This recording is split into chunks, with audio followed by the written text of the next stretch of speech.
देखिए, आसाम के लोगों से आम आदमी पार्टी को हमेशा बहुत प्यार मिला है। चाहे गुवाहाटी में हुए म्यूनिसिपल इलेक्शन में हो, चाहे पहले आसाम के अलग अलग हिस्से में म्यूनिसिपल इलेक्शन में हो, आसाम के लोग आम आदमी पार्टी से पर भरोसा करते हैं। और इस बार यहाँ पे हम 2 लोकसभा सीट्स लड़ रहे हैं और मुझे पूरा भरोसा है कि जिस तरह म्यूनिसिपल इलेक्शंस में भी आसाम के लोगों ने हमें अपना प्यार दिया, अपना आशीर्वाद दिया, उसी तरह से आने वाले समय में अच्छे स्कूल्स के लिए, अच्छे हॉस्पिटल्स के लिए, चाय बागानों के लोगों के लिए ज़्यादा अधिकार के लिए आसाम के लोग आम आदमी पार्टी को वोट देंगे। मैडम, ओपोजिशन का जो अलायंस था देखा गया है भारत भर में विभिन्न जगहों पे है, लेकिन आसाम में जो है कांग्रेस के कैंडिडेट भी जो है चुनाव लड़ रहे हैं उसी जगह से जहां पे आपके आम आदमी पार्टी के कैंडिडेट है। हाँ, ये थोड़ा दुख की बात है। ये दुख की बात है कि जब देश भर में अलायंस हो गया ऑपोजिशन पार्टीज़ में, तो आसाम में भी होता तो अच्छा रहता।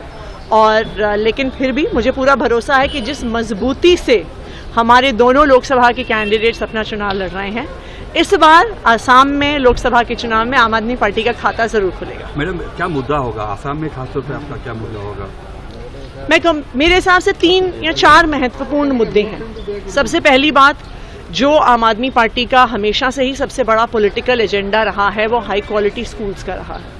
आप आसाम में देखिए, पिछले कुछ सालों में 8,000 से ज़्यादा स्कूल बंद हो गए हैं।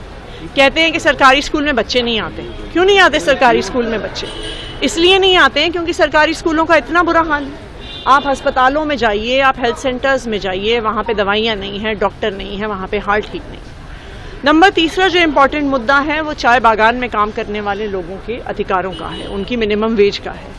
आज भी वहाँ पर चाय बागान में 250 रुपये महीने, 250 रुपये दिन के आधार पे पेमेंट होता है। आप दिल्ली में देखिए, दिल्ली की देश के हिसाब से हाईएस्ट मिनिमम वेज है। जब अरविंद केजरीवाल जी की सरकार मिनिमम वेज बढ़ा रहे थे तो बीजेपी ने इतना विरोध किया, एलजी साहब ने इतना विरोध किया, हाई कोर्ट तक गया, सुप्रीम कोर्ट तक गया, लेकिन लड़ झगड़ के दिल्ली में हमने मिनिमम वेज बढ़ाया है। उसी तरह से आसाम में भी मिनिमम वेज चाय बागान के वर्कर्स के लिए बढ़ाया जाएगा।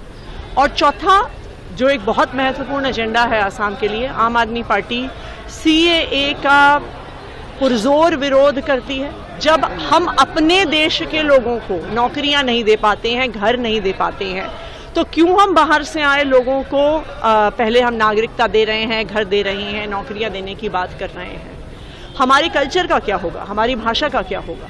तो ये हमारे इम्पॉर्टेंट मुद्दे रहेंगे आने वाले चुनाव में। और मुझे उम्मीद भी है, मुझे भरोसा भी है कि आसाम के लोग, डिब्रूगढ़ के लोग, सोनितपुर के लोग आम आदमी पार्टी पे अपना भरोसा बनाए। मैडम, इसके विपरीत जो भारतीय जनता पार्टी की यहाँ सरकार है, राज्य सरकार है, वो एक के बाद एक स्कीम अनाउंस करते जा रहे हैं। खासतौर पर महिलाओं के लिए अरुणोदय स्कीम है और फ्रीबीज खासतौर पर कहें तो एक के बाद एक स्कीम जो है लॉन्च करी है। चुनाव से पहले उन्होंने काफ़ी स्कीम लॉन्च की है, तो इसका क्या जवाब होगा? देखिए, चुनाव से पहले जो स्कीम लॉन्च होती है, हमारे देश के हर वोटर को उसकी सच्चाई पता होती है कि आज चुनाव से 2 दिन पहले, 4 दिन पहले, 5 दिन पहले हेमंत बिस्वा शर्मा जी की सरकार आज तो आई नहीं है। अगर उन्हें वास्तविक तौर पे महिलाओं के लिए काम करना होता, गरीबों के लिए काम करना होता, तो उन्हें चुनाव का इंतजार करने की क्या जरूरत थी? वो पहले ही कर सकते थे। एक चुनी हुई सरकार में पार्टी स्कीम के आधार पे वोट मांग रही है, नई स्कीम के आधार पे वोट मांग रही है, इसका मतलब ही है कि उन्होंने कोई काम नहीं किया है। अगर उन्होंने काम किया होता तो अपने काम के आधार पे वोट मांगते। जैसे अरविंद केजरीवाल दिल्ली में जाके अपने काम के आधार पर वोट मांग रहे हैं, हेमंत बिस्वा शर्मा जी भी मांगते हैं।